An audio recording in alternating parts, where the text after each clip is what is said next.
आमिर साहब, सबसे पहले जानना चाहेंगे कि इस वक्त जो वज़ीर आला केपी हैं वो दौरा लाहौर पर हैं। बहुत से अवाम जो है वो इस तजब्जुब का शिकार हैं कि इस दौरे की ज़रूरत क्यों पड़ी। आपसे कैसे देखते हैं? देखें, दौरा करना किसी सियासी शख्सियत का, वो वज़ीर आला हों, तो कोई अचंभे की बात नहीं है, जाना चाहिए। यही पाकिस्तान की विफाक की इकाइयाँ हैं, जो सूबे हैं हमारे, और सब का हक है कि वो कहीं पे भी जाएं। लेकिन अगर आप उससे तासुर ये दें कि आप कोई इलाका फतह करने जा रहे हैं, तो फिर फर्क पड़ता है। और वो जो तासुर देने आए, तो उनके अपने पार्लियामेंटेरियंस उनके साथ, यानी पंजाब के लोग मौजूद नहीं थे। उतनी तादाद में पार्लिमानी पार्टी के लोग भी नहीं आए उनसे मिलने के लिए। तो वो जो तासुर देना था, तो क्या केपी के ही लोगों के साथ आपने दौरा करना था, या आपका बेपनाह इस्तकबाल आम आदमी ने करना था? क्योंकि जब ये बात करते हैं 4.5 करोड़ लोगों के नुमाइंदा वज़ीर आला आए हैं, तो वहाँ 15.5 करोड़ की नुमाइंदा वज़ीर आला बैठी हुई हैं, तो फिर दोनों का एहतराम होना चाहिए ना। ये तो नहीं हो सकता कि आप सिर्फ अपनी नुमाइंदगी के ऊपर तो किसी एक बंदे को भी मुखालिफ ना समझें, और जब दूसरी तरफ जाएं तो वहाँ कहें कि हम ही आए हैं और हम ही सब कुछ हैं। ऐसा नहीं होता। वज़ीर आला पंजाब ने उनके लिए फैसिलिटेशन के लिए भी कहा था। कहीं इनकी तरफ से ज्यादती हुई, कहीं उनकी इंतजामिया की तरफ से ज्यादती हुई, लेकिन जिस तरीके से जवाबात दिए गए, जो बिगाड़ पैदा हुआ, और बल्कि जो कल मैं सोशल मीडिया पे क्लिप भी देख रहा था, उन्होंने फिर पाक फौज और वफाकी इदारों पे इल्ज़ाम लगा दिया कि एंटी स्मगलिंग का, ये जो नॉन कस्टम पेड गाड़ियां हैं और जो मनशियात हैं, ये सब कुछ हैं, तो ये तो वफाकी इदारों की तरफ से हो रहा है, क्योंकि अस्करी इदारे बॉर्डर की हिफाजत पे हैं। उस पर DGI-SPR ने बड़ी वजाहत से बताई थी बात कि 1232 किलोमीटर जो KP का बॉर्डर है, उस पर 20 से 25 किलोमीटर दूर एक एक चौकी लगी हुई है, और जिसको अफगान उसकी तरफ से जो उनकी फौज और उनके लोग हैं बॉर्डर पार कराते हैं लोगों को फायरिंग करके। इसके बावजूद उनका स्टांस वही है। इस बुनियाद पे मैं ये कह रहा हूं कि इससे इंतशार फैलता है। ये जो बिलावल भुट्टो जरदारी की बातचीत आपने सुनाई, फैसल करीम और एहसन इकबाल की, तो जहां वो मुफाहमत की बात कर रहे हैं, तो ये बात वाज़ेह तौर पे नजर आ रही है कि PTI को अपने न सिर्फ स्टांस से पीछे हटना होगा, बल्कि माफी के अलावा तो गुजारा ही कोई नहीं होगा। ये आप बात समझ लें। नहीं समझते हैं तो ठीक है, फिर आपके लिए सियासत में रास्ते मुश्किल ही रहेंगे। राइट। तो आमिर साहब, परवेज़ इलाही से मुलाकात की बात भी हुई, क्योंकि मुलाकातें जो है वो सुहेल आफरीदी साहब उनकी भी उन्होंने लाहौर दौरे पर। तो इसके हवाले से आप बताइएगा कि इसको साइडलाइन पर क्यों रखा गया? देखिए, ये तो चौधरी परवेज इलाही साहब के कोई भी स्पोक्समैन बता सकते हैं, खुद वज़ीर आला बता सकते हैं कि क्या है इसमें, क्योंकि ना उनके मिलने पे कोई पाबंदी है जब ये बाकी PTI के लीडर्स पे जा रहे हैं, और वो तो उनके सदर हैं। मेरे ख्याल में तो उनकी तरफ सबसे पहले चले जाना चाहिए था, बजाय किसी और की तरफ जाने के। उनको साथ रखते, सलमान अकरम राजा की तरह परवेज इलाही इनका इस्तकबाल कर रहे होते अपने घर पे, और फिर ये कोई मीटिंग्स उनके पास रखते। लेकिन यहाँ पे बहुत सारी वो बातें सामने आती है ना कि चौधरी परवेज इलाही ने मसलियतन खामोशी रखी हुई है जब से वो जेल से आए हैं, कि उन्हें पता है कि PTI का तर्ज सियासत, उनकी अपनी पार्टी का इस वक्त ऐसा है जिसके साथ वो खुल्लम खुल्ला नहीं चल सकते। बिल्कुल ठीक। और अब जो उन्होंने दावत दी है, सुहेल आफरीदी साहब मरीम नवाज को दावत दे रहे हैं कि वो KP में आके जलसा करें, आपको लगता है उस पर वो आमादगी जाहिर करेंगे? देखें, जो मरियम नवाज हैं, उनका PML ने किरदार फिलहाल रखा हुआ है सूबे की हद तक, और जब वो कैद में थे नवाज शरीफ, तो वो चारों सूबों में जा रही थी ना, जलसे जुलूस भी कर रही थी। जब पाबंदी थी नेशनल मीडिया के ऊपर उनके आने पे, एक केस की बुनियाद बना के, हालांकि वो जमानत पे थी, तो मेरा नहीं ख्याल कि इस तरह वो दावत देने पे, वहाँ अमीर मकाम इनके सूबाई सदर हैं PMLN के, जो वफाकी वजीर अमूर कश्मीर है, वो मुसलसल जलसे जुलूस मीटिंग्स अपनी पार्टी के लिए मुतहर्रिक होकर कर रहे हैं। इनका मसला ये है कि इनकी पंजाब की PTI गायब है। इनके पंजाब के कितनी दफा इन्होंने ओहदेदार बदले हैं, लाहौर में बदले हैं, वो लोग नहीं नजर आ रहे। तो मसला इनके साथ है, ये दावत उनको दे रहे हैं। भाई, जब उनका किरदार पार्टी ये तय करेगी, आज पार्टी के सदर नवाज शरीफ हैं, वो तय करेंगे ना कि किस वक्त किसको कहाँ जाना है। मरियम नवाज वज़ीर आला है, और वो मेरे ख्याल में वज़ीर आला पंजाब के तौर पर आप लाहौर में बैठे हुए हैं। आप लाहौर शहर के बारे में जो PMLN दावा कर रही है, मैं तो पिछले दिनों गया था, मैंने तो देखा है वाकई, और पूरे पंजाब में बिला तफरीक उन्होंने कोई एक मंसूबा इसलिए नहीं बनाया कि ये PMLN के लोगों का है या उनकी इत्तेहादी जमातों का है। मुझे अभी तक किसी तरफ से उंगली उठती हुई नजर नहीं आई, बल्कि जो भी अवामी फलाह के मंसूबे उन्होंने बनाए हैं, उसमें बिला तफरीक लोगों के लिए रास्ता और मौके, स्टूडेंट से लेके और किसान ट्रैक्टर स्कीम हो, कुछ भी हो, उसमें सबके लिए होगा। एक बात जी, वो जब कुछ लोगों ने जो ट्रैक्टर्स उन्होंने दिए, जहां निशानात थे मरियम नवाज के या तस्वीर झंडे थे तो उन्होंने उतार के पीटीआई के लगाए और वो दिखाए। तो आप मुझे बताएं किसी का ट्रैक्टर वापस लिया गया हो, किसी से के खिलाफ इस हवाले से तनकीद हुई हो कि आपको मिला है और आप ये लगाने के पाबंद है? बिलाशुबा आप बिल्कुल ठीक बात कह रहे हैं। जो लाहौर की आवाम है वो तो इस चीज़ की गवाही भी दे सकते हैं कि जो तरक्याती काम है वो तेज़ी पकड़ चुके हैं और हमें लॉ एंड ऑर्डर भी उस पर भी अमल दरामद होता हुआ दिखाई दे रहा है। मोटरसाइकिलों पर बैठे नौजवान जो है वो हेलमेट्स पहन रहे हैं और अपनी जान और दूसरों की जान का तहफ़्फ़ुज़ भी यकीनी बना रहे हैं। लेकिन इसके साथ आपको लगता है जो वज़ीर आला केपी का जो दौरा था वो किसी हद तक उनके लिए कामयाब रहा, जो अहदाफ वो यहाँ पर लेकर आए थे? सोशल मीडिया के हद तक तो कामयाब रहा। बाकी मैं तो नहीं समझता कि जो मैंने नहीं देखा अवामी पजीराई पीटीआई के अपने लोगों की वो इनको मिली हो।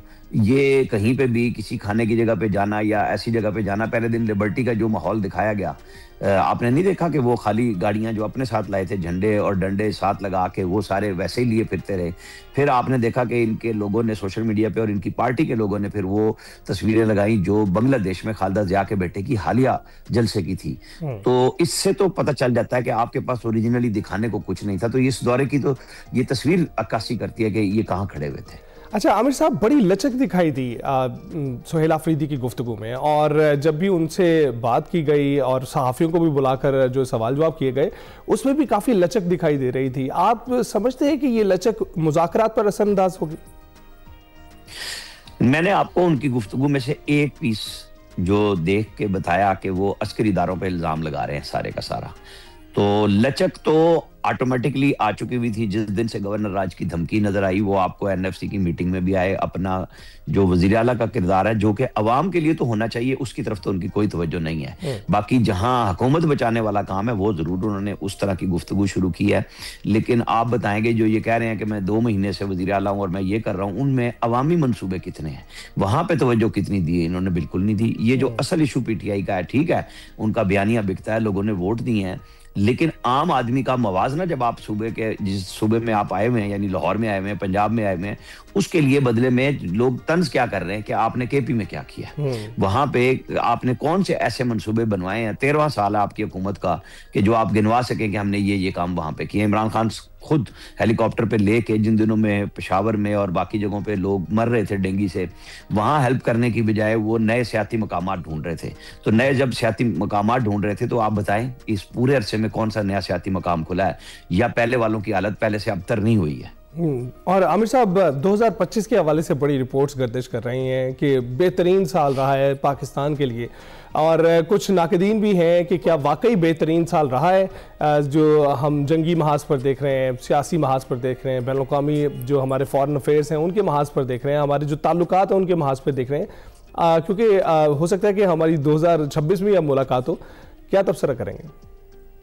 देखें, पाकिस्तान का जब 2025 शुरू हुआ, ट्रंप ने 20 जनवरी को हल्फ लिया। पीटीआई, क्योंकि हम ज्यादा गुफ्तगू उस पर कर रहे थे, मैं वहां से स्टार्ट करके आपके असल सवाल पे आ रहा हूँ कि ये था कि जी ट्रंप आएंगे ये कर देंगे, जैसे वो कभी मुराद सईद का मजाक उड़ता है 200 अरब डॉलर लाएगी, 100 इसके मुंह पे मारेगी, 100 उसके मुंह पे मारेगी। तो ये टोटल बनाया हुआ था पीटीआई ने कि बस ट्रंप ने पता नहीं क्या कर देना है।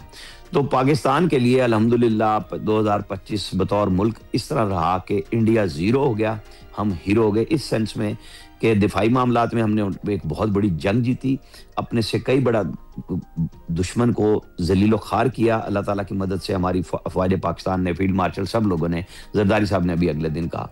आप देखें कि खारजा महाज पे जब पहलगाम का इन्होंने झूठा दावा किया कि पाकिस्तान ने कराया, 200 सिफारतकारों ने जिनको ब्रीफिंग इंडिया में दी गई उन्होंने कहा कि ये पुरानी कहानियां इन्होंने बयान की हैं, कोई सबूत नहीं दिया। इंडिया पूरी तरह बेनकाब हुआ राह की तरफ से दहशतगर्दी दुनिया में एक्सपोर्ट करने में, और पाकिस्तान विंडिकेट हुआ कि ये सारे काम इंडिया कर रहा था और पाकिस्तान पे इल्ज़ाम लगा रहा था। सलामती कौंसिल में हमने बेहतरीन किरदार अदा किया, वहाँ पे अक़वाम मुत्तहिदा में बैठ के कश्मीर के ऊपर बातचीत हो रही है, गज़ा के ऊपर बातचीत हो रही है, आलमी इदारे रितबुल लिसान है इस वक्त पाकिस्तान की फॉरेन पॉलिसी पे और डिफेंस के हवाले से हमारी कारकर्दगी यही दुनिया भर में बेहतरीन हो गई कि या हाँ हमारे यहाँ गैर मुल्की सरबराहान आ रहे हैं, हम जा रहे हैं, विजिट्स हो रहे हैं। असल बात अब यह है कि 2025 में तो अल्हम्दुलिल्लाह हमें इस लिहाज से कामयाबी हुई, लेकिन जो असल है कि 26 में हमारी इक्तिसादी मैदान में बड़ी कामयाबी होनी चाहिए। जिसके लिए कुछ चीजें तो हमवार हुई हैं, जैसे PIA की प्राइवेटाइजेशन 18-20 साल के बाद जाके वो मुकम्मल हुई है। तो अपना कॉन्फिडेंस जब बनता है कि हमारा सरमायाकार अपने यहाँ इन्वेस्ट कर रहा है तो दूसरों को ये रास्ता बनता है। रेकॉर्ड के मंसूबे में एशियन डेवलपमेंट बैंक डाल रहा है, अमेरिकन बैंक पैसे डाल रहे हैं, तो ये निशानियां हैं कि अगले साल अगर हम थोड़ी सी सिमत और दुरुस्त करें, हमें अपनी वफाकी हुकूमत की पहले और फिर सूबाई हुकूमत के जो बेपनाह अखराजात हैं उनमें कमी लानी पड़ेगी। जिनको तायुशात कहा जाता है उनके अंदर हमें बिल्कुल खुल्लम खुल्ला ओपनली बताना पड़ेगा वफाकी हुकूमत को कि हम खत्म कर रहे हैं। पर्क्स एंड प्रिविलेजेस को डाउन करना पड़ेगा। देखे ना, तनख्वाहदार तबके से तो बेपनाह टैक्स ले लिया है, लेकिन जिन लोगों से टैक्स लेना चाहिए, ताजिरों से, उनकी आपकी पॉलिसी कामयाब नहीं होती, बल्कि मुज़ाकरात करते हैं और ठप हो जाते हैं। और ये IMF भी हमें ऐसे मिली है, जो बड़े लोगों पे तनख्वाह बढ़ जाए, ये एक इस्तारा ही होता है ना कि स्पीकर और डिप्टी स्पीकर अगर 25 लाख पे चले गए 5 लाख से, तो उसमें तो IMF को इतराज नहीं होता। और गरीब आदमी के 2 रुपए यूनिट कम करने हो तो प्राइम मिनिस्टर कहते हैं कि हमें IMF से पूछना होगा। तो ये वो चीजें हैं जो अगले साल पर हमारी हुकूमत का हदफ होना चाहिए कि आम आदमी की फलाह के लिए यहाँ पे फैक्ट्रियां भी लगें, इन्वेस्टमेंट भी आए, अल्लाह खैर करे और पाकिस्तान की बेहतरी हो। बिल्कुल आमिर साहब, पेट्रोलियम लेवी बढ़ाने की भी बातें हो रही हैं। बिल्कुल आप ठीक कह रहे हैं कि अगर 2 रुपए कम करने हो आवाम के लिए तो उसके लिए IMF से रब्ता करना पड़ता है। आपको लगता है कि इसको ट्रांसलेट कर पाएगी जो हुकूमत है इस वक्त? देखिए, यही वो बात है कि लेवी क्यों लग रही है। आप लगा लें, हम मजबूर हैं, हम तो देंगे पैसे 80-90 रुपए 95 रुपए आप ये डाउन हो सकते हैं अगर आप ओरिजिनल टैक्स ले लें। IMF आपसे कहता है ना कि आपने कर्जे लिए हैं, आप कर्जे वापस भी करेंगे, हमारे भी, और अपनी माशी इस्लाहत। लेकिन हमारे यहाँ माशी इस्लाहत लोगों पे टैक्स डालने का नाम डाल दिया गया है। हमारी ब्यूरोक्रेसी ने ये बड़ा ठीक ठाक काम किया हुआ है कि उनको हर जगह पे नवाजा भी जाता है, बोनसेस भी लेते हैं, बेहतरीन तनख्वाहें लेते हैं, लेकिन टके का काम नहीं करते कि जब टैक्स की वसूली आए तो तनख्वाहदार तबके के ऊपर सारा टैक्स का बोझ उतार के वो समझते हैं कि हम अपना हदफ पूरा कर रहे हैं। पेट्रोलियम लेवी लगा के पूरा कर रहे हैं, मोबाइल फोनों के ऊपर जो PTA जो कस्टम ड्यूटी है वो और बढ़ा के, यानी ये आसान नुस्खे हैं जहां उनको मेहनत करनी पड़े। जिन सेक्टर से टैक्सेस की वसूली हो सकती है, पूरी दुनिया की रिपोर्ट्स पड़ी हुई है पाकिस्तान पे, वहां जाके इन सब के पर जलते हैं क्योंकि सारों के मफादात वहां पे खड़े हुए होते हैं।